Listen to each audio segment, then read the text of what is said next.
Menurut Imam Abu Hanifah, menurut Imam Ahmad bin Hanbal, madhab Hambali, madhab Ats-Tsauri, menurut Imam Ats-Tsauri, kunut di dalam sholat subuh itu tidak disyariatkan. Tidak ada kunut dalam sholat subuh. Hadis yang lalu dikomentari oleh At-Tirmidzi, qala At-Tirmidzi, Imam At-Tirmidzi ini punya Sunan At-Tirmidzi ya, kumpulan hadis. Wal amalu alaihi inda aktsari ahlil ilm. Kebanyakan ahlul ilmi itu melakukan yang seperti ini. Artinya tidak melakukan kunut menurut Imam At-Tirmidzi. Tadi Nabi itu tidak kunut. Nah, hadis yang kedua ini Nabi kunut ya, sampai dia meninggal dunia. Nah, jadi hadis bahwa Rasulullah itu pernah kunut sampai meninggal dunia itu menurut 3 ulama itu hadis itu dhaif. Kalau Imam Malik itu kunut itu sebelum ruku, boleh juga sesudah ruku ya. Wal israru bihi huwa al mustahab. Kunutnya itu tidak dikeraskan. Jadi masing-masing baca kunut kalau Imam Malik itu. Sekalipun imam. Sebagaimana ketika orang amin kan tidak ada yang katakan amin gitu kan, waladhdallin terus amin gitu, tidak ada kan kata. Begitu juga tasyahud kan, kalau dia berkunut maka tidak perlu ngangkat tangan. Ats-tsalitsu lisy-Syafi'i. Nah, yang ketiga itu Imam Syafi'i. Wa huwa annal qunuta fi sholati subhi sunnatun. Jadi menurut mazhab Syafi'i, kunut itu sunnah, itu disyariatkan di dalam sholat subuh dan termasuk sunat muakkad. Sunat muakkad. Jadi kalau di sunat muakkad, kalau ditinggalkan disunnahkan untuk sujud sahwi, bukan diwajibkan, bukan wajib sujud sahwi.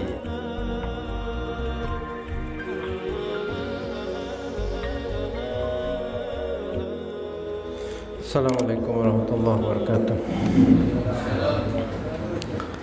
Innal hamdalillah nahmaduhu wa nasta'inuhu wa nastaghfiruhu wa na'udzu billahi min shururi anfusina wa sayyiati a'malina.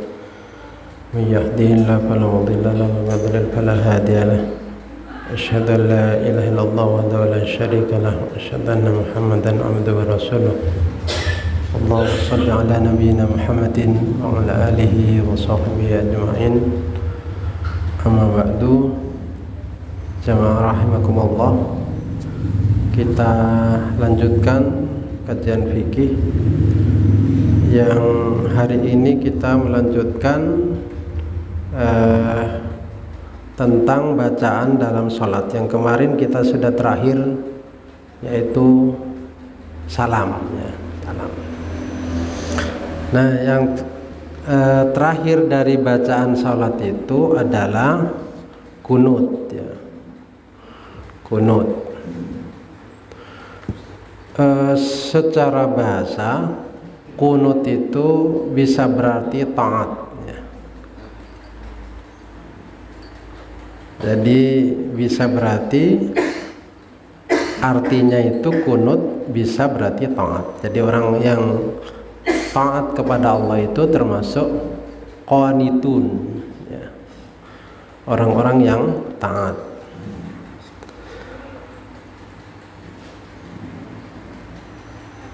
Ada makna lain dari kunut itu ya salat ya. Salat itu termasuk makna kunut. Makna kunut yang lain adalah tulul qiyam, yaitu lamanya berdiri. Jadi kalau orang lalu sholat lama berdiri itu termasuk kunut.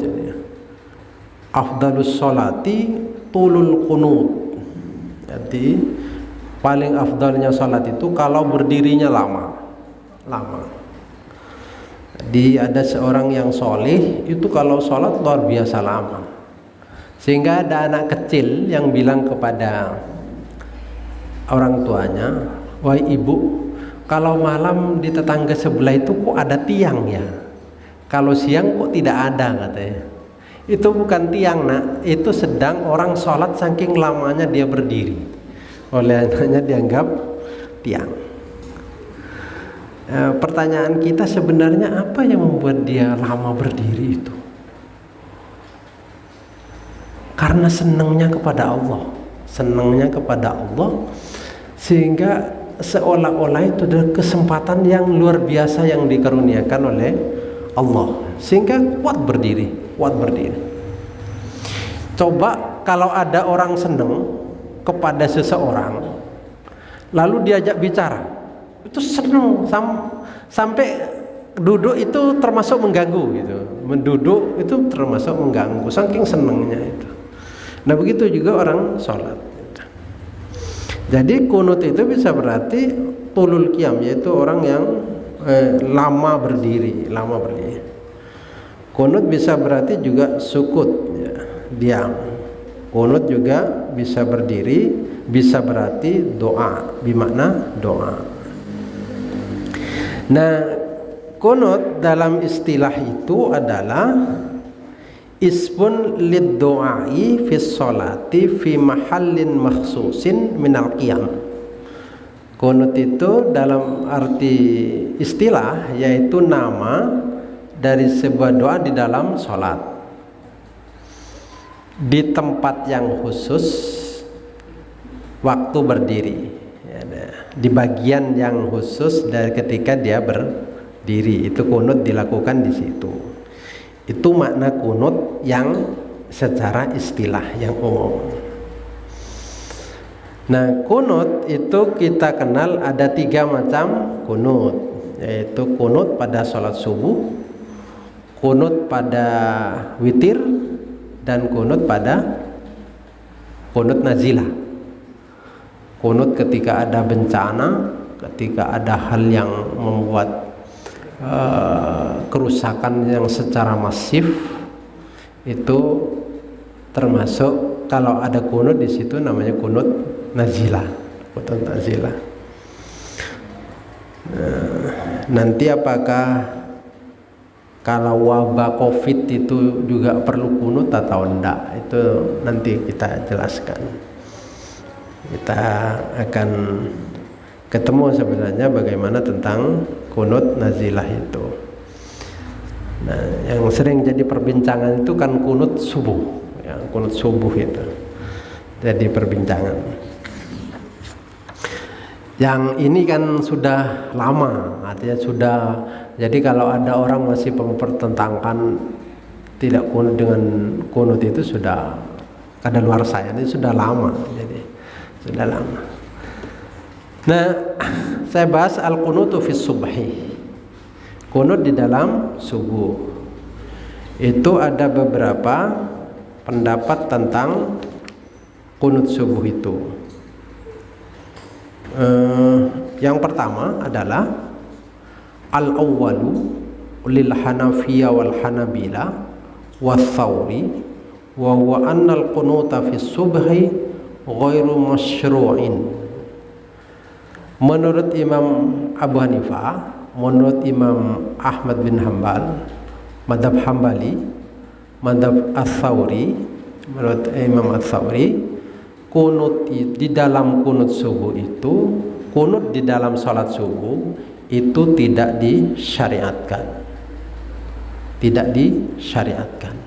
Sehingga menurut Abu Hanifah dan Ahmad bin Hanbal serta Ats-Tsauri, di dalam subuh tidak perlu kunut karena tidak masyru', ghairu masyru', ya. Tidak disyariatkan untuk kunut dilakukan. Lalu sahabat yang melakukan itu siapa? Wa huwa marwiyun an Ibnu Abbas wa Ibnu Umar wa Ibnu Mas'ud.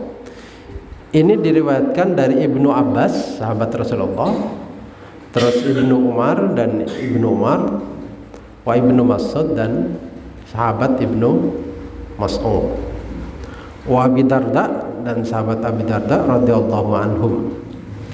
Jadi mereka mengatakan bahwa diriwayatkan dari mereka itu bahwa kunut itu ghairu masyru'. Sehingga waqala Abu Hanifah al-qunutu fil fajri bid'atun. Sehingga Abu Hanifah mengatakan bahwa kunut pada salat subuh itu bid'atun. Tetapi menurut Imam Ahmad bin Hambal itu tidak bid'ah. Tetapi waqala al-Hanabilah, menurut madhab Ahmad bin Hambal, yaitu yukrahu, yaitu dimakruhkan saja. Sehingga kalau madhab Ahmad bin Hambal, ketimbang mengerjakan makruh lebih baik ditinggalkan. Itu loh, maksudnya begitu. Nah ini menurut pendapat mazhab Hanafi dan mazhab Hanabilah. Apa dalilnya? Dia berdalil anna Nabiy sallallahu alaihi wasallam qanata fi salatil fajri syahran yad'u fi qunutihi ala ahya'in min ahya'il arab thumma tarakahu. Jadi Nabi itu pernah pernah kunut di salat subuh selama 1 bulan, dan itu mendoakan kebinasaan terhadap salah satu suku Arab. Tsumma tarakahu, kemudian Nabi meninggalkannya. Jadi setelah 1 bulan Nabi lalu tidak kunut lagi. Nah hadis ini adalah hadis riwayat Bukhari, ya, Bukhari Muslim. Jadi dalam Sahih Bukhari dan Sahih Muslim itu hadis ini diketemukan, ada dalam Sahih Bukhari atau Sahih Muslim. Nah dengan demikian lalu pemahamannya, maka kunut itu pernah ada memang selama 1 bulan, kemudian dinasah, dihapus karena Nabi setelah itu meninggalkan kunut, tidak lagi melakukan kunut. Nah ada hadis lain, yaitu dari An Abi Malik Sa'ad bin Tariq al-Asy'a'i qala qultu li abi, saya bertanya kepada abi, ya abati, wahai bapakku, innaka qad sallaita khalfa Rasulillah sallallahu alaihi wasallam wa Abi Bakrin wa Utsmana wa Ali. Jadi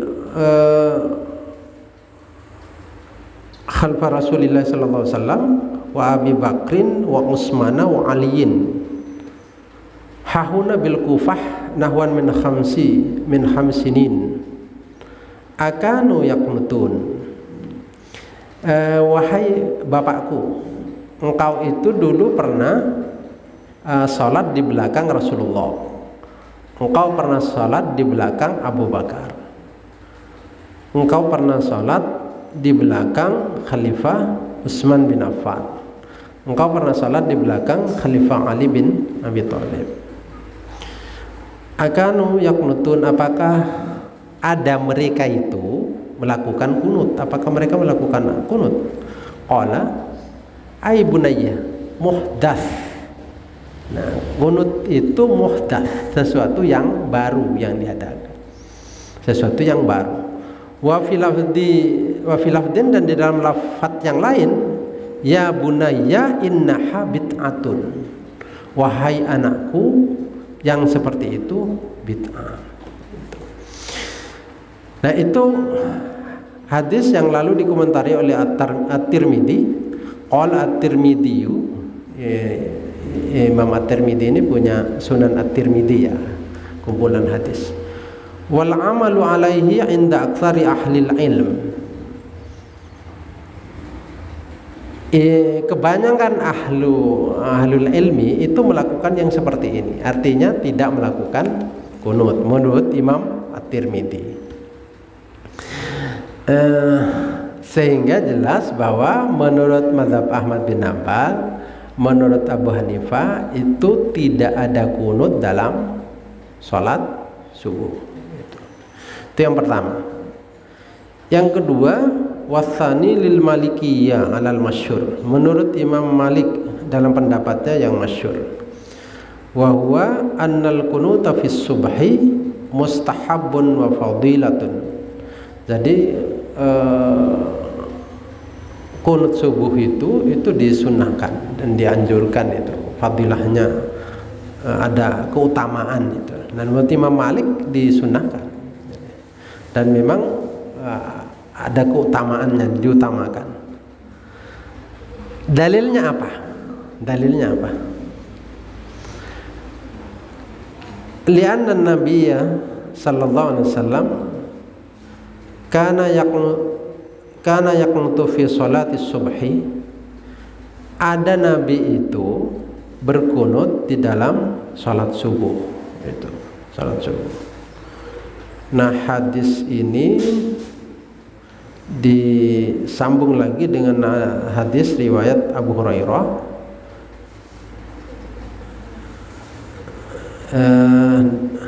dan juga ada hadis Anas, ya.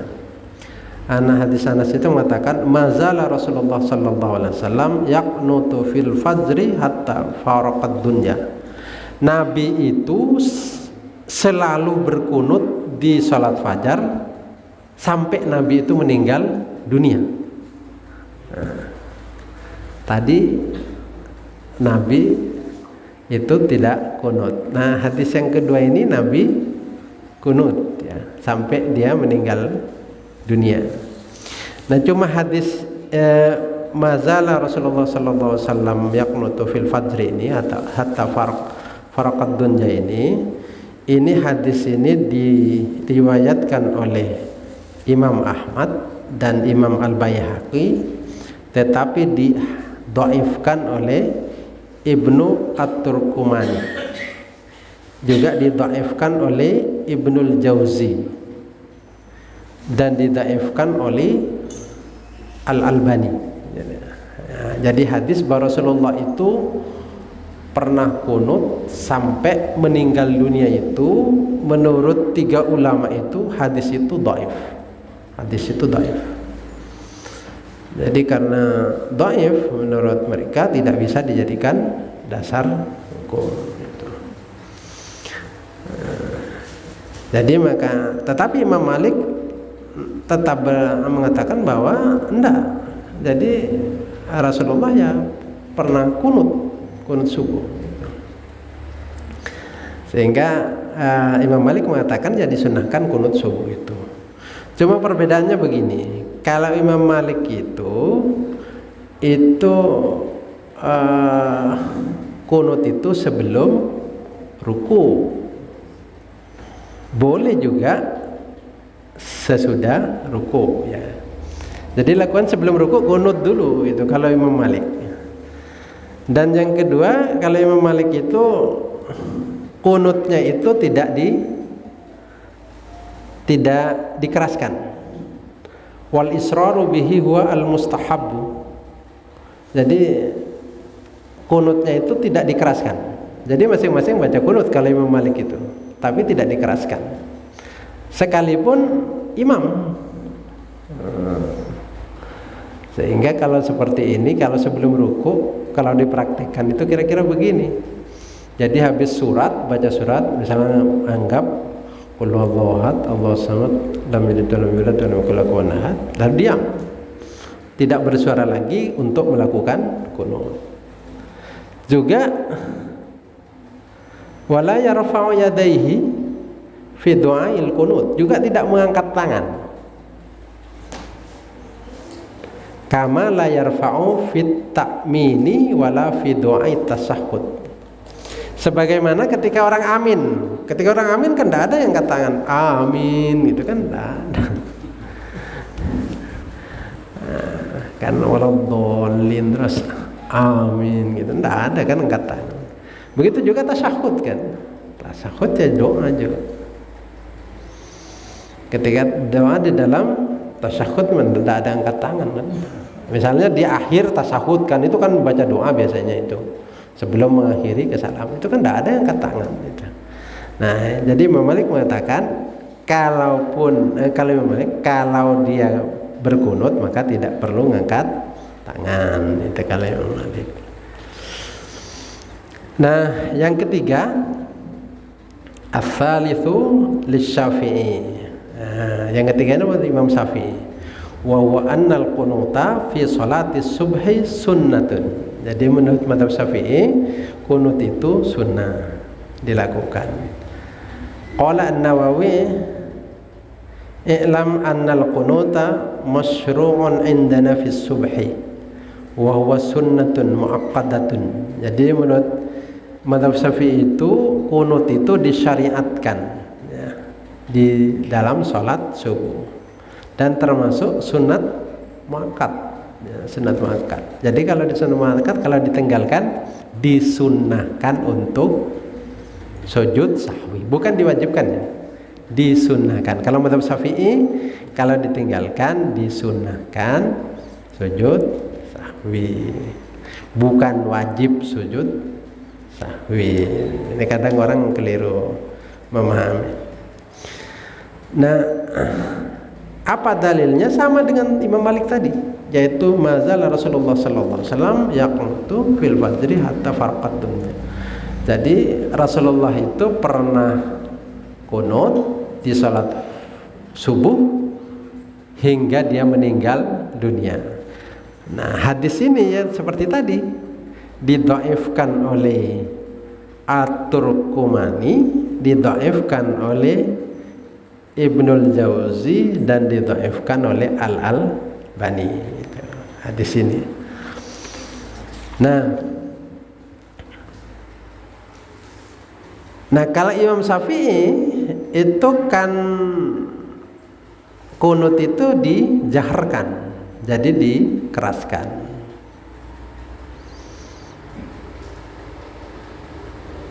Dan juga mengangkat tangan. Jadi mengangkat tangan.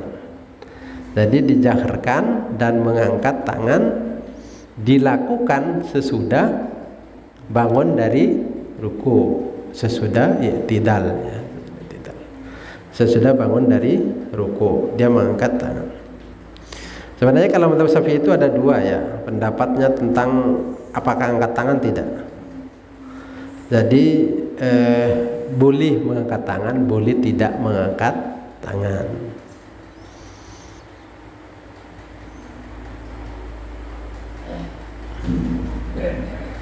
Kalau misalnya tidak dikeraskan, ya tidak apa-apa. Misalnya tidak dikeraskan, jadi tidak dikeraskan misalnya. Ya, cuma kalau imam disunnahkan itu dikeraskan. Nah, itu perbedaan di kalangan ulama tentang kunut itu. Nah, cuma kalau majelis tarjih itu dari Muhammadiyah itu memahaminya dalam mengambil pendapat yang lalu mengatakan bahwa kunut itu termasuk tidak disyariatkan, sehingga memahami bahwa tidak perlu ada kunut dalam subuh. Karena dasar tadi itu bahwa ada hadis yang mengatakan bahwa anna Nabiy sallallahu alaihi wasallam qanata fi salatil fajri syahran yad'u fi kunutihi ala ahya'in min ahya'il arab thumma tarakahu. Nabi pernah kunut memang selama 1 bulan. Setelah itu Nabi meninggalkan kunut. Dan tadi pertanyaan seorang anak terhadap bapaknya, yang bapaknya itu pernah salat bersama Rasulullah, pernah salat dengan Khalifah Abu Bakar, pernah salat dengan Khalifah Utsman, pernah salat dengan Khalifah Ali. Ketika ditanya kunut, ya mereka itu tidak melakukan kunut. Dan Ibnu Umar mengatakan begini, bahwa min riwayati Malik an-Nafi anna Abdullah bin Umar karena la yaqnutu fi syai'in minas shalah. Ibnu Umar itu ya tidak kunut sama sekali di dalam salat. Jadi Ibnu Umar itu kan sahabat Rasulullah, termasuk sahabat putranya Khalifah Umar bin Khattab gitu. Jadi kalau dalam kitab Al-Istidkar dikatakan amma Ibnu Umar fakana la yaqnutu lam yukhtalaf anhu fi dzalika. Jadi Ibnu Umar itu tidak kunut, dan itu tidak diperselisihkan bahwa Ibnu Umar itu memang tidak kunut gitu. Sehingga kalau dalam kitab Mawsu'atul Fiqhi ala madhahibil arba dikatakan law kana fis subhi masnunun lakana naqluhu mutawatiran. Seandainya ada kunut itu di dalam salat subuh itu disunahkan, maka niscaya itu akan diriwayatkan secara mutawatir. Seandainya lalu kunut itu memang disunahkan, maka akan mata rantai terus ke bawah. Kenapa? Karena Nabi kan jelas setiap subuh itu ya sholat gitu. Dan mereka tahu tentang sholatnya Nabi. Nah, seandainya lalu memang kunut itu memang ada katanya, tentu ke kita itu lebih mudah, karena memang secara mutawatir sampai ke kita dan semua sahabat menyaksikan itu. Semua sahabat menyaksikan. Nah, itu alasan yang juga dipakai oleh majelis tarjih bahwa kunut itu tidak perlu ada kunut di dalam sholat subuh. Sama dengan pendapat yang dari pendapat mazhab Hanafi dan mazhab Hanabilah, mazhab Ahmad bin Hanbal dan mazhab Abu Hanifah. Nah, ini termasuk mazhabnya As-Tsauri yang tidak melakukan kunut di dalam sholat subuh ya. Tapi kalau menurut mazhab Syafi'i ya disunahkan kunut. Menurut mazhab Malik juga disunahkan kunut itu. Jadi itu. Sehingga kalau tidak perlu jadi permasalahan kalau kita misalnya sholat pada orang yang tidak kunut, misalnya imamnya kunut, imamnya kunut, makmumnya itu biasa tidak kunut, ya ngikuti imam. Tidak lalu begini, giliran imam kunut karena dia berpaham makmumnya tidak kunut lalu sujud. Nah, itu kok masalah itu ya. Masalah. Ini imam kok kunut ya. Saya kan memang tidak kunut. Ya sudah, sujud sendiri itu. Tunggu imam di bawah itu loh. Mau nunggu imam di bawah, nah itu tidak boleh seperti itu. Itu pelanggaran itu. Kebalikannya adalah imamnya itu tidak kunut, makmumnya biasa kunut. Tidak boleh juga lalu giliran imam itu tidak kunut, ya, dia kunut sendirian.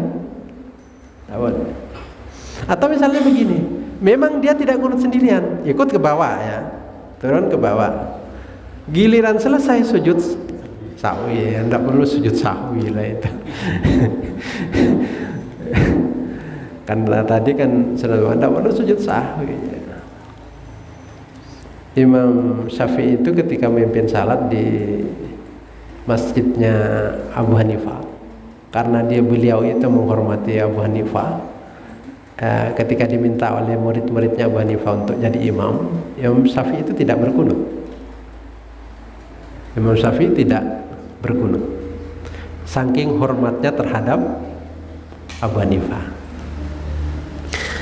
Tetapi di mana masjid, di mana musalla biasa tidak kunut, juga lebih baik tidak dipaksakan untuk kunut gitu. Artinya biar itu menjadi tradisi Islam. Masing-masing juga akhirnya bisa menghormati sebagai itu pemikiran para ulama-ulama terdahulu. Tarjih ini kan memilih ya, bukan menyalahkan salah satu, enggak. Jadi Saya yakin dan seyakin-yakinnya bukan 99%, 100% saya yakin bahwa yang disampaikan oleh Imam Syafi'i, oleh mazhab Maliki, oleh Abu Hanifah, oleh Imam Ahmad bin Hambal, itu semuanya benar. Saya yakin itu. Jadi karena saya baca kitabnya Imam Sya'rani itu, saya punya keyakinan itu. Nah, tarjih ini memilih mana yang lebih unggul dari pendapat-pendapat itu. Dan menurut pemahaman tarjih itu yang unggul itu adalah yang ditarjih itu pendapat yang mengatakan tidak perlu ada qunut dalam subuh itu. Nah, itu qunut dalam subuh. Dalilnya sudah tadi ya, sudah disampaikan tadi, itu sudah jelas. Sebelum saya lanjutkan, ada dua kunut lagi, yaitu kunut fil witri dan kunut nazilah. Ada yang mau disampaikan sebelum saya lanjutkan? Ya. Tadi yang dicontohkan Ustaz itu kan agak ekstrim, Ustaz. Gimana? Imamnya yang kunut, makmumnya yang. Iya. Kan ada juga ya kami lihat itu. Iya ya. Diam aja tanpa angkat tangan gitu. Apakah padahal satu sisi ada kaidah imam itu untuk diikuti. Ya. Nah, ketika orang itu diam tidak ngangkat tangan, itu kan sebenarnya sudah ikut imam. Kan memang kunut itu tidak wajib ngangkat tangan. Yang kita pahami sering bahwa kalau orang kunut itu harus angkat tangan, padahal enggak. Bahkan kalau Imam Malik itu lebih baik tidak angkat tangan, bukan mengangkat tangan. Nah, diamnya kita ketika imam itu kunut berarti secara otomatis kita itu ikut itu. Yang dikatakan tidak ikut itu ya kalau dia sujud gitu ya. Sujud berarti ini pelanggaran offset gitu. Nah itu. Nah jadi kita diam itu saja sudah termasuk ikut kunut itu. Kalau misalnya mau baca lalu tidak hafalnya, diam saja berarti dia ikut kunut. Itu sudah masuk ikut itu. Nah cuma permasalahannya sekarang di masyarakat itu kalau tidak ngangkat tangan berarti tidak kunut gitu. Nah orang kan begini, memang belajar itu kalau nanggung kan memang seperti itu. Sesuatu yang sunnah jadi wajib itu. Kadang yang wajib jadi sunnah itu. Itu. Ya.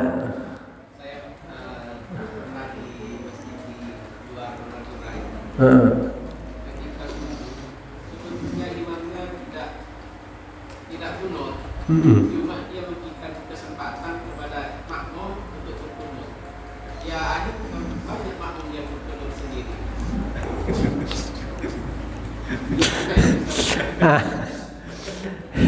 Imamnya sebenarnya i'tidalnya diperpanjang. Nah berarti i'tidalnya imam kan kata tadi imamnya itu tidak kunut ya. Untuk memberikan kesempatan kepada makmum untuk kunut itu diperpanjang sehingga makmum ada kesempatan untuk kunut. Lebih baik tidak kunut. Tetap kita ikut imam. Kita tetap ikut imam. Tidak bagus sebenarnya kalau ada jamaah. Coba sampean video. Ada orang imam tidak kunut, terus oleh Pak Hedi difoto makmumnya kunut. Itu Allahumma ini firman hadai itu yang imam i'tidal itu. Satunya ya sama juga memberikan kesempatan pada akhirnya ya banyak juga yang kunut, sebagian tak kunut. Ya lebih baik tidak kunut sajalah. Tidak kunut karena imamnya tidak kunut itu. Sama dengan orang yang imamnya kunut, maka makmumnya ikut Kunut itu lebih baik seperti itu. Lebih baik seperti itu.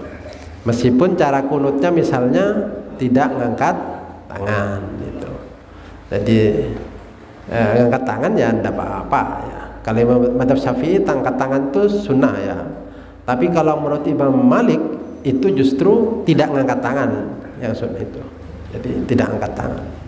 Kebalikannya dari madzhab Syafi'i itu. Jadi makmum yang baik itu yang ikuti imam lah, ikuti imam. Selama imam tidak salah itu. Tidak salah menurut pendapat yang disepakati. Kan orang tidak kunut juga tidak apa-apa. Nah, sunnah saja, artinya tidak perlu diperselisihkan. Jadi kalau misalnya di masjid itu sudah biasa tidak kunut, ya sudah tidak usah kunut. Nah, madzhab Syafi'i itu, Imam Syafi'i itu kan hormatnya karena masjidnya Abu Hanifah itu tidak kunut, ya sudah dia ketika jadi imam ya tidak kunut subuh dia.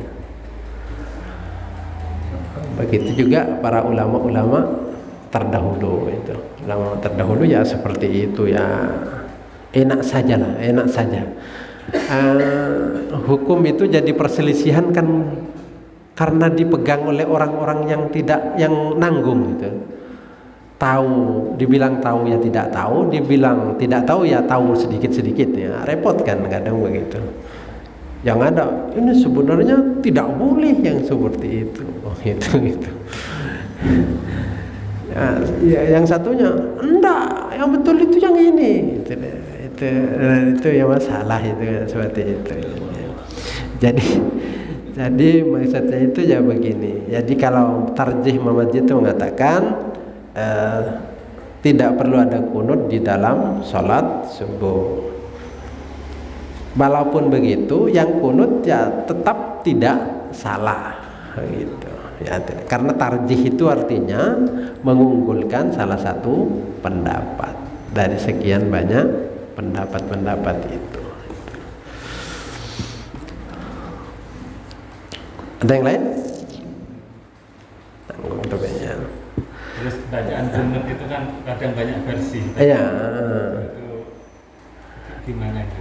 Ya, jadi banyak versinya kunut. Jadi Allahumma hdini fi man hadait. Terus ada kunut itu yang lalu bacaannya kunut nazilah itu juga beda dengan kunut subuh itu.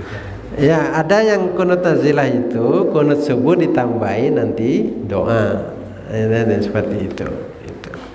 Nah, nanti biasanya di akhir sebelum salawat itu dibaca itu. Nah, jadi kan ada yang kunut itu tuh Allahumma inna nasta'inuka wa nastaghfiruka. Itu ada kunut yang seperti itu. Ada kunut itu Allahumma hdini fiman hadait dan seterusnya itu.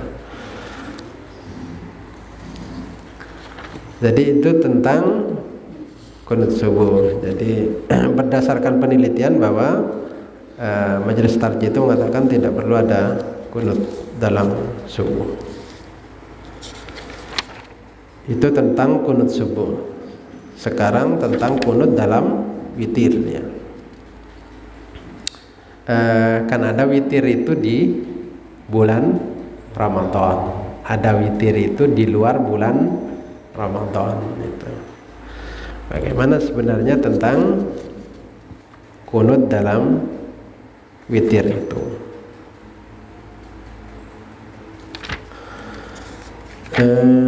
Yang pertama itu li Abi Hanifah wa huwa annal kunuta wajibun fil witri qabla ar-ruku'i fi jami'is sanati. Ya. Jadi kunut itu wajib di dalam witir sebelum ruku sepanjang masa. Jadi sunnah untuk, artinya begini, bahwa kunut di dalam witir itu wajib menurut Abu Hanifah. Wajib dengan di Abu Hanifah itu berbeda dengan wajib di dalam kita ya. Kalau kita itu kan fardu dengan wajib itu sama. Fardu wajib ya sama. Kalau Abu Hanifah enggak. Kalau Abu Hanifah itu salat fardu itu ada 5. Jadi subuh, duhur, asar, maghrib, isya. Kalau salat wajib itu witir itu salat wajib gitu.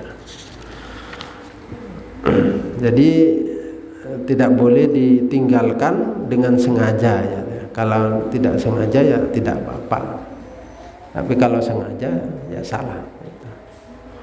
Kalau menurut Abu Hanifah. Ini terkait dengan qunut witir, ya masih panjang penjelasan tentang qunut witir ini. Saya kira cukup karena sudah masuk isya. Mudah-mudahan berguna. Ihdinas siratal mustaqim. Assalamualaikum warahmatullahi wabarakatuh. Waalaikumsalam.